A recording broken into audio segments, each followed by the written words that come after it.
நம்ம கையில் இருக்கிற கொஞ்சம் நகையாக இருந்தாலும் அதை அடமானம் வச்சு அந்த பணத்தில் புதுசாக நகை வாங்குறது ஒரு நல்ல ஐடியா தான். அது ஒரு நல்ல மெத்தடு தான் நகை சேவிங்ஸில்.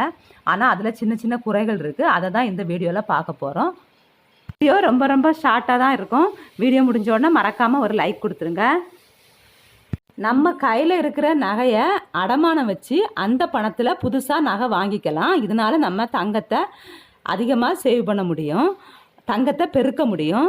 ஆனால் இது எப்போ நமக்கு சாத்தியக்கூறு ஆகும்னா, நம்மளுக்கு ஒரு 7 மாதம் இல்லை ஒரு 8 மாதம் கூடிட்டுனா ஒரு 10 மாதம் ஒரு வருஷத்துக்குள்ளே நம்ம கையில் ஒரு அமௌண்ட் வரப்போகுது. அது 1 லட்ச ரூபாயாக இருக்கலாம், 2 லட்ச ரூபாயாக இருக்கலாம். அந்த அமௌண்ட் வரப்போகுது. அதுக்குள்ளே நமக்கு தங்கத்தோட விலை அதிகமாகிட்டே போகுது. நம்ம 10 மாதம் கழித்து நம்மகிட்ட பணம் வரும்போது தங்கத்தோட ரேட்டு அதிகமாகிரும் அப்படின்னு நம்ம நினைக்கிற பட்சத்தில் நம்ம கையில் இருக்கிற நகையை அடமானம் வச்சு புதுசாக நகை வாங்க முடியும். இது ரொம்ப லாபம்தான். வேணா தங்கத்தோட ரேட்டு இப்போ நாளுக்கு நாள் கூடிட்டே போகுது. நம்ம 10 மாதம் கழித்து பணம் நகை வாங்குறதுக்குள்ளே நகையோட ரேட்டு ரொம்பவுமே அதிகமாயிரும். முன்னாடி ஒரு 20, 25, 30 வருஷத்துக்கு முன்னாடி பார்த்திங்கன்னா தங்கத்தோட ரேட்டு ஒரு நாள் 1 ரூபா, அடுத்த மாதம்தான் 2 ரூபா அப்படி அதிகமாகும். அப்புறம் பார்த்திங்கன்னா 10 ரூபா, 20 ரூபா அதிகமாகிடுச்சு. அப்புறம் ஒரு இடைப்பட்ட காலத்தில் 100 ரூபா, 200 ரூபா தான் அதிகமாகிட்டு இருந்து. இப்போ உள்ள நேரத்தில் என்ன ஆகிட்டு இருக்குன்னா, ஒரு நாள் 1000 ரூபா, 2000, 2200 ரூபா இந்த ரேஞ்சில் கூடிகிட்ருக்கு. அப்படின்னு இந்த ஸ்டேஜில், இந்த ஒரு சிச்சுவேஷனில் நமக்கு இனி கொஞ்ச நாளில் பணம் வரப்போகுதுன்னா கண்டிப்பாக நம்ம கையில் இருக்கிற நகையை அடமானம் வச்சு நீங்கள் புது நகை வாங்கிக்கலாம். அடுத்து 7 மாதம் 8 மாதம் கழித்து அந்த அமௌண்ட் வந்தோடனே நகையை மீட்டு எடுத்துடலாம். இது தப்பு கிடையாது. ஆனால் நிறைய பேர் இந்த வீடியோ நிறைய பேர் சொல்கிறத பார்த்துட்டு ஒரு வருமானமே வராது, அவங்க கையில் இருக்கிற நகையை ஈடு வச்சுட்டு எப்படி மீட்டு எடுக்கிறீங்க ரொம்ப முழிச்சிட்டு இருக்கிறாங்க. அது மட்டும் இல்லாமல் இப்போ பேங்க்கில் ரூல்ஸ் எல்லாம் ரொம்பவுமே ஸ்ட்ரிக்ட் ஆக்கிட்டாங்க. முன்னாடியெல்லாம் நகையை அடமானம் வச்சுட்டிங்கன்னா நீங்கள் 1 வருஷம் கழித்து வட்டி மட்டும் கட்டி திரும்ப அப்படியே நகையை வச்சிடலாம். ஆனால் இப்போ ஃபுல் அமௌண்ட்டையும் கட்ட வேண்டியது இருக்குது. அதனால் உங்களுக்கு நகையை மீட்டெடுக்கிறது ரொம்ப கஷ்டமாயிரும். அதை ஒன்று திங்க் பண்ணிக்கோங்க. நான் நெகட்டிவாக பேசுகிறேன்னு யோசிக்க வேண்டாம். இல்லை நீங்கள் சோர்ஸை உருவாக்கிக்கோங்க. அதாவது உங்களுக்கு ஒரு இன்கம் வரக்கூடிய மாதம் இவ்வளவு வருது, அது மாதிரி இன்கம் வர்றது மாதிரி ஒரு நிலைமையை உருவாக்கிக்கோங்க. எப்போவுமே நம்ம இருக்கிற ஸ்டேஜ்லேருந்து அடுத்த இந்த லெவலுக்கு போகிற யோசிக்கிறது ரொம்ப நல்ல விஷயந்தான். 1 லட்ச ரூபாய்க்கு நகையை அடமானம் வைக்கிறீங்கன்னா உங்களுக்கு குறைஞ்சது மாதம் நீங்கள் அந்த நகைக்காக 10,000 ரூபாய் உங்களால் கட்ட முடியும் அப்படிங்கிற ஒரு நிலைமை இருந்துச்சுன்னா நீங்கள் கண்டிப்பாக உங்கள் கையில் இருக்கிற நகையை கொடுத்து நீங்கள் புதுசாக நகை வாங்கிக்கலாம். இதில் தப்பு கிடையாது. இப்போ நம்ம சின்ன அமௌண்ட்லேருந்து வருவோம். இப்போ உங்கள்கிட்ட 2 பவுன் நகை இருக்குன்னு வச்சுக்கோங்க. இதை இப்போ நீங்கள் அடமானம் வச்சிங்கன்னா இன்றைக்கி இருக்கிற ரேட்டில் 1,20,000 ரூபாயிலேருந்து 25,000 ரூபாய் கூட தர வாய்ப்பு இருக்குது. இதை நீங்கள் ஜுவல்ஸாக எடுக்கும்போது இப்போ 72,000 ரூபாய் சம்திங் சொல்கிறாங்க. உங்களுக்கு கண்டிப்பாக என்னென்னா ஒரு பவுன் நீங்கள் எடுத்தீங்கன்னா செய்கூலி சேதாரம் எல்லாமே சேர்ந்து 90 ஆகி போகுது. அப்போ ஒரு பவுன் வாங்குறதுக்கே 90,000 ரூபாய் ஆகும்போது உங்களால் 1,20,000 ரூபாய்க்கு 1.25 பவுன் இவ்வளோ தான் வாங்க முடியும். அதுக்கு தான் பரவாயில்ல. 1.25 பவுன் இப்போ நம்மகிட்ட இருக்க 2 பவுனை அடமானம் வச்சு கூடுதலாக 1.25 பவுன் வர்றது நல்ல விஷயந்தான். வேணா இப்போ நம்மகிட்ட இருக்க 2 பவுனு கூட 1.25 பவுன் வருது, 3.25 பவுன் ஆகுது. அது நல்ல விஷயந்தான். அதில் ஒரு மாற்று கருத்தும் கிடையாது. ஆனால் இப்போ இதை நீங்கள் 1 வருஷத்தில் இந்த நகையை மீட்டெடுத்துட்டிங்கன்னா பரவாயில்ல. மீட்க முடியலைன்னா என்ன ஆகும் பாருங்கள், அடமானம் திரும்ப ஒரு நகையை அடமானம் வைக்க வேண்டி வரும்.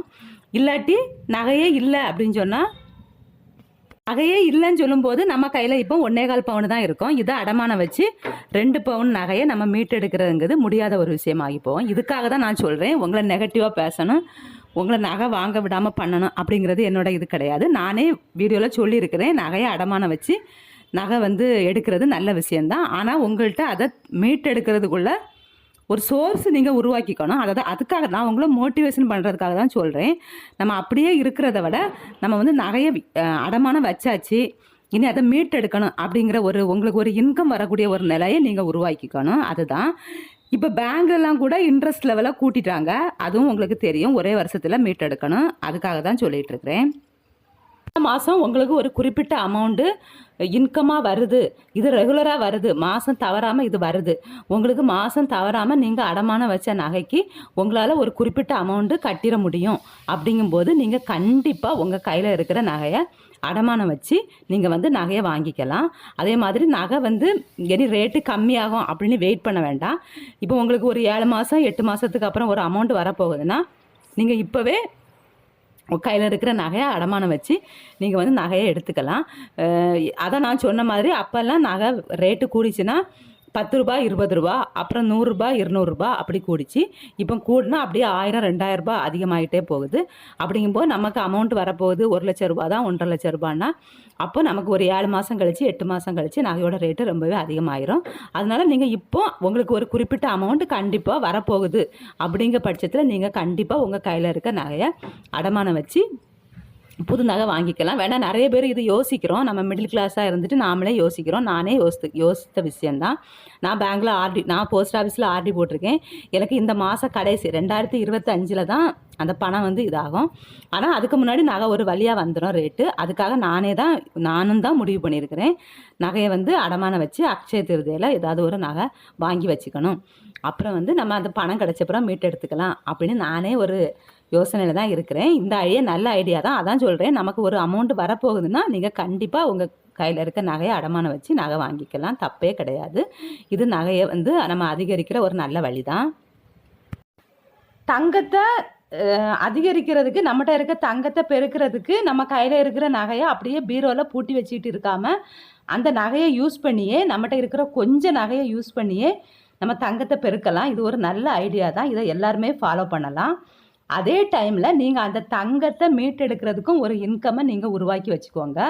உருவாக்கி வச்சுக்கிட்டு நீங்கள் கண்டிப்பாக உங்கள் கையில் இருக்க தங்கத்தை அடமானம் வச்சு நீங்கள் புதுசாக திரும்ப நகை வாங்கி உங்கள்கிட்ட இருக்க 2 பவுன் நகையை ஒரே வருஷத்தில் நீங்கள் 5 பவுன் நகையா 10 பவுன் நகையா உங்கள் கெப்பாசிட்டி, உங்கள் இன்கம் கெப்பாசிட்டி எவ்வளவோ அவ்வளோ தகுந்தவாறு பெருக்கலாம். நிறைய பேருக்கு இந்த டவுட்டு இருக்குது. என்னென்னா எங்களுக்கு வந்து 6 மாதம் கழித்து தான் பணம் வரப்போகுது, இல்லை 10 மாதம் கழித்து தான் பணம் வரப்போகுது. ஆனால் இன்றைக்கி தங்கம் விற்கிற விலைக்கு தங்கம் வந்து ரேட்டு அதிகமாகிட்டே போகிறத பார்த்தா எங்கள்கிட்ட இருக்கக்கூடிய நகை இந்த பணம் வந்து கைக்கு வரதுக்குள்ளே தங்கம் வந்து ரொம்ப ரேட் ஆயிரும், அப்போ எங்களுக்கு நஷ்டமாகும். அது மாதிரி யோசிக்கிறீங்க. அது மாதிரி யோசிக்கிறவங்க கண்டிப்பாக 6 மாதம் வரை வெயிட் பண்ண வேண்டாம், தங்கத்தோட விலை கூட்டிகிட்டு தான் இருக்கும். அதனால் நீங்கள் இப்போ 6 மாதம் கழித்து வரப்போகுது, 8 மாதம் கழித்து வரப்போகுதுன்னா கண்டிப்பாக உங்கள் கையில் இருக்கிற நகையை அடமானம் வச்சு நீங்கள் கண்டிப்பாக புது நகை வாங்கிக்கலாம். அதில் தப்பு ஒன்றுமே கிடையாது. தங்கத்தோட விலை ஃபஸ்ட்டே சொன்ன மாதிரி தான். அப்போ ஒரு 30 வருஷத்துக்கு முன்னாடி தங்கம் விலை அதிகரித்தா 1 ரூபா 2 ரூபா அதிகரிக்கும். அப்புறம் பார்த்தா 10 20லேருந்து 100 200லேருந்து இப்போ 1000 2000 2500 ரூபான்னு அதிகரிச்சிட்டுது. தங்கத்தை அடமானம் வச்சு நகையை எடுக்காதீங்கன்னு நான் சொல்லலை, உங்களை நான் டிமோட்டிவேஷன் பண்ணவே இல்லை. தங்கத்தை மீட்டெடுக்கிறதுக்கு ஒரு நல்ல சோர்ஸை உருவாக்கி வச்சுக்கோங்க. அப்படிப்பா இந்த வீடியோ வந்து தங்கத்தை உங்களுக்கு பெருக்கிறதுக்குள்ள ஒரு மோட்டிவேஷனல் வீடியோ தான். தேங்க்யூ.